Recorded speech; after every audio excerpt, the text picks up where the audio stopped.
कई बाबिया वेखिया वो ला ला के कलफ ते जनाब जवान बन जाते हैं, वेखण नूं जवान लगते हैं, तो जो बैठा उठन लगता है कहता आए नाल ही पता ला जाता भी बाबा है। पता पर जवान बाबा मुकाबला हो सकता है? अब बाबा जी बाबे बाबे हुंदे ने, बुढ़ापा बुढ़ापा हुंदा है, जवानी जवानी हुंदी है। हुण माड़े जे वाल काले हो के तू जवान हो जाए, इंज नहीं हो सकता। जड़ा वक्त गुजर गया लई तो शबाब यऊद, अब दोबारा जवानी लौट कर नहीं आने वाली।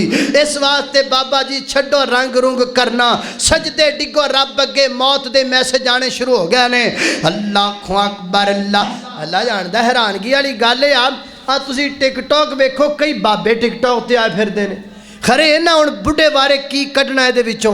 ब कबर च तुहाडियां लत्तां ने, तुसी अल्लाह अल्लाह करो। कई माइयां बुढ़ियां चिट्टे वाल लैके टिकटॉक ते चढ़ियां फिरदियां, अजीब अजीब तमाशे करदियां फिरदियां, अजीब अजीब हरकत करदियां फिरदियां।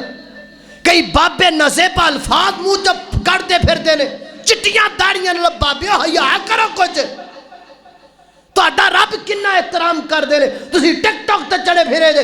की कढ़ना तुसी टिकटॉक विचों? अज जवान तक कुछ कढ़ ना सके, इन्हां दे ते अखलाक दा बेड़ा गर्क हो गया। हुण तुसी भी अपना बेड़ा गर्क करा लो।